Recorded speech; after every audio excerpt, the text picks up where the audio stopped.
തുല്യ പ്രാതിനിധ്യ പ്രസ്ഥാനത്തിന്റെയും മോചിത സ്ത്രീ പഠന കേന്ദ്രത്തിന്റെയും ആഭിമുഖ്യത്തിൽ ശനിയാഴ്ച ആലപ്പുഴ ജെൻഡർ പാർക്കിൽ ചർച്ചാ സംഗമം നടക്കും. നിയമസഭാ തെരഞ്ഞെടുപ്പിൽ സ്ത്രീ പ്രാതിനിധ്യം എന്ന വിഷയത്തിലാണ് ചർച്ചാ സംഗമം നടക്കുന്നത്. തുല്യ പ്രാതിനിധ്യ പ്രസ്ഥാനത്തിന്റെയും മോചിത സ്ത്രീ പഠന കേന്ദ്രത്തിന്റെയും ആഭിമുഖ്യത്തിൽ നിയമസഭാ തെരഞ്ഞെടുപ്പിൽ സ്ത്രീ പ്രാതിനിധ്യം എന്ന വിഷയത്തിൽ ശനിയാഴ്ച രാവിലെ 10 മണിക്ക് ആലപ്പുഴ ജെൻഡർ പാർക്കിൽ ചർച്ചാ സംഗമം നടത്തുമെന്ന് ഭാരവാഹികൾ അറിയിച്ചു. കേരളത്തില് രാഷ്ട്രീയ പങ്കാളിത്തം, സ്ത്രീകളുടെ രാഷ്ട്രീയ പങ്കാളിത്തം വളരെ ഏറ്റവും കുറഞ്ഞിരിക്കുന്ന ഒരു സാഹചര്യമാണുള്ളത്. 23-ൽ നമ്മളുടെ നിയമം പാസ്സായി എങ്കിലും അതൊരിക്കലും നടപ്പിലാകാത്ത രീതിയിലാണ് അതിന് ചില മാനദണ്ഡങ്ങൾ വെച്ചിരിക്കുന്നത്. നിങ്ങൾക്ക് എല്ലാവർക്കും അറിയാം. ഒന്ന്, മണ്ഡല പുനർനിർണയം വേണം, സെൻസസ് വരണം, സെൻസസ് കഴിഞ്ഞതിന് ശേഷമൊക്കെയാണ്. കേരളം വളരെ എല്ലാ കാര്യത്തിലും മുൻപിൽ നിൽക്കുന്നെന്ന് നമ്മൾ അഭിമാനിക്കുമ്പോഴും ഇന്ന് കേരള നിയമസഭയിൽ, നിയമനിർമ്മാണ സഭകളിൽ നമുക്ക് കേവലം 8% മാത്രമേ സ്ത്രീകളുടെ പാർട്ടിസിപ്പേഷൻ അതിനകത്ത് ഉള്ളൂ. അപ്പോൾ അതുകൊണ്ട് നമ്മൾ ഈ സംഘടന അല്ലെങ്കിൽ ഈ ചർച്ച മുൻപോട്ട് വയ്ക്കുന്ന പ്രധാന ആശയം എന്ന് പറയുന്നത് 50-50, 50% സീറ്റുകൾ സ്ത്രീകൾക്ക് നൽകുക എന്നുള്ളതാണ്. 30% പറയുന്നത് ജനസംഖ്യാനുപാതിക സംവരണം തന്നെയാണ് ഞങ്ങളുടെ ലക്ഷ്യം.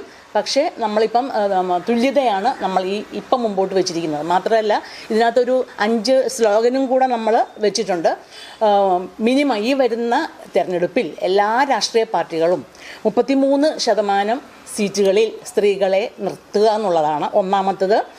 രണ്ടാമത്തത്, നമുക്കിപ്പം വളരെ ഓപ്പണായിട്ടുള്ള ട്രാൻസ്ജെൻഡർ വിഭാഗത്തിൽപ്പെടുന്ന ഒരുപാട് ആളുകൾ നമ്മൾ കേരളത്തിൽ ഓപ്പണായിട്ട് വരുന്നുണ്ട്. നമുക്കറിയാം അവർക്ക് യാതൊരു തരത്തിലുള്ള ഒരു ഓപ്പൺനെസ് ഇല്ല. അപ്പോൾ അതുകൊണ്ട് ഒരു വ്യക്തിയെങ്കിലും MLA-മാരുടെ കൂട്ടത്തിൽ ഒരു ട്രാൻസ്ജെൻഡർ വിഭാഗത്തിൽപ്പെടുന്ന ഒരാളെങ്കിലും ഉണ്ടാവുക എന്നുള്ളതാണ്. പിന്നെ 1/3 സ്ഥാനങ്ങൾ സ്ത്രീകൾക്ക്. നമുക്കറിയാം ഇന്ന് വരെ 1, 2 എന്ന അതിൻ്റെ അപ്പുറത്തേക്ക് 52% വരുന്ന സ്ത്രീകൾക്കിടയിൽ നിന്ന് 2 മന്ത്രിമാരാണ് ഉണ്ടാവുക. നമ്മൾ പറയുന്നത് 1/3 സ്ഥാനങ്ങൾ സ്ത്രീകൾക്ക് നൽകുക, മന്ത്രിസ്ഥാനങ്ങൾ സ്ത്രീകൾക്ക് നൽകുക എന്നുള്ളതാണ്. അപ്പോൾ ഒരു സ്ത്രീ മുഖ്യമന്ത്രി ഉണ്ടാവുക എന്നുള്ളതാണ് നമ്മൾ മുൻപോട്ട് വയ്ക്കുന്ന ഒരു അജണ്ട, ഒരു സ്ലോഗൻ.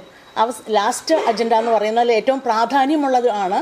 സ്ത്രീ പീഡകന്മാർക്ക് സീറ്റ് കൊടുക്കരുത്. ആരായാലും, ഏത് രാഷ്ട്രീയ പാർട്ടിയിലായാലും സ്ത്രീ പീഡകർ എന്ന് പറയുന്ന ആളുകൾക്ക് സീറ്റ് കൊടുക്കുക. ആലപ്പുഴ നഗരസഭാ ചെയർപേഴ്സൺ മോളി ജേക്കബ് ഉദ്ഘാടനം ചെയ്യും. VK സോണി മോഡറേറ്ററാകും. Advocate KM Rama, M Sulfath എന്നിവർ വിഷയം അവതരിപ്പിക്കും.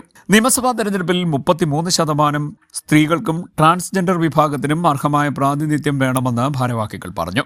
അടുത്ത മുഖ്യമന്ത്രിയായി സ്ത്രീയെ പരിഗണിക്കുക, സ്ത്രീ പീഡകർക്ക് ഒരു കാരണവശാലും സീറ്റ് നൽകരുത് തുടങ്ങിയ ആവശ്യങ്ങളും ചർച്ചാ സംഗമത്തിൽ ഉയരും. വാർത്താ സമ്മേളനത്തിൽ ഗീത തങ്കമണി, VK സോണി, ഓമന ഗോപിനാഥ്, സുവർണകുമാരി, സോഫി കുഞ്ഞച്ചൻ, ക്ലാരമ പീറ്റർ, ഷൈല ജേക്കബ് എന്നിവർ പങ്കെടുത്തു. CDNet news, Kayamkulam.